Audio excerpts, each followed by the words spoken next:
ನಮಸ್ಕಾರ. ನಾನು ನಾಗರಾಜ್ ಸಿಂಗರ್ಶೆಟ್ ಅಂತ ಕುಮಟದಿಂದ ಮಾತಾಡ್ತಿದ್ದೀನಿ. ಲೋಕಸಭಾ ಕ್ಷೇತ್ರ ಅಭ್ಯರ್ಥಿಯಾಗಿದ್ದೀನಿ. ಉತ್ತರ ಕನ್ನಡ ಮತ್ತು ವಿಧಾನಸಭಾ ಕ್ಷೇತ್ರ ಕುಮಟಾ ವಿಧಾನಸಭಾ ಕ್ಷೇತ್ರ ಅಭ್ಯರ್ಥಿಯಾಗಿದ್ದೀನಿ.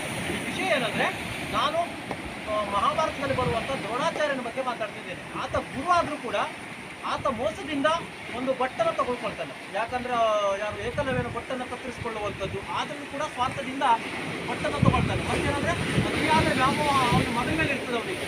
ಆ ಒಂದು ನಿಟ್ಟಿನಲ್ಲಿ ಅವನು ಏನು ಮಾಡ್ತಾನೆ, ಗುರು ವಿದ್ಯೆಯನ್ನು ಕೊಡ್ತಾನೆ ಮತ್ತು ಅದನ್ನು ಕಸಿದುಕೊಳ್ತಾನೆ. ಮತ್ತು ಮೋಸದಿಂದ ಚಕ್ರವನ್ನು ಕೂಡ ಅರ್ಜುನ ಇಲ್ಲದ ಸಮಯದಲ್ಲೇ ಚಕ್ರವನ್ನು ಕೂಡ ಅವನೇ ರಚಿಸ್ತಾನೆ. ಮತ್ತು ಚಕ್ರವನ್ನು ರಚಿಸುವುದು ಅವನಿಗೆ ಗೊತ್ತಿರ್ತದೆ, ಅವನಿಗೆ ಹೆರಿಗೆ ಬರುವುದು ಹೇಗಂತ ಗೊತ್ತಿರ್ತದೆ, ನಾಶ ಮಾಡೋದು ಕೂಡ ಗೊತ್ತಿರ್ತದೆ. ಆದರೆ ಅರ್ಜುನನಿಗೆ ತೋರಿಸಿರ್ತಾನೆ ಅವನು. ಆದರೆ ಅದನ್ನು ಅವನು ಇಲ್ಲದ ಸಮಯದಲ್ಲೇ ಆತ ರಚಿಸುವಂಥದ್ದು ಮೋಸದಿಂದ ಇದು ಮಾಡ್ತಾರೆ. ಅದಕ್ಕಾಗಿ ಆ ಮಹಾಭಾರತದಲ್ಲಿ ಏನು ಉಲ್ಲೇಖ ಮಾಡಿದ್ದಾರೆ, ಎಲ್ಲ ಗುರುಗಳು ಎಲ್ಲರೂ ಕೂಡ ಕರೆ ಇರುವುದಿಲ್ಲ. ಯಾಕಂದರೆ ಗುರುಗಳು ಸ್ವಲ್ಪ ಅವರನ್ನು ಸ್ವಾರ್ಥತೆ ಇರುತ್ತೆ ಅನ್ನುವಂಥದ್ದು ಈ ದ್ರೋಣಾಚಾರ್ಯನಿಂದ ನಾವು ಕಲಿಯಬೇಕಾಗ್ತದೆ ಮಹಾಭಾರತದಲ್ಲಿ. ಆ ಒಂದು ನಿಟ್ಟಿನಲ್ಲಿ ಈಗಾಗಲೇ ಏಕಲವ್ಯನ ಬಟ್ಟೆ ಕತ್ತಿಸ್ಕೊಳ್ಳೋದಾಗಿರ್ಬೋದು, ಆತ ಶಿಷ್ಯ ನಿಯಮವನ್ನು ಪಾಲಿಸಿದ್ರು ಕೂಡ ಆತ ಗುರುವಾದವನು ಅವನ ಬಟ್ಟೆಯನ್ನೇ ಕತ್ತಿಸ್ಕೊಳ್ತಾನೆ.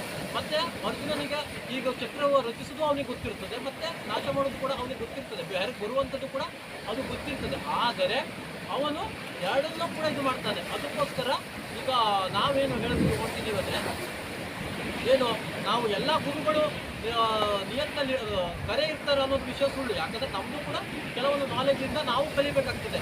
ಆ ಒಂದು ನಿಟ್ಟಿಗೆ ಒಂದು ಎರಡು ಮಾತು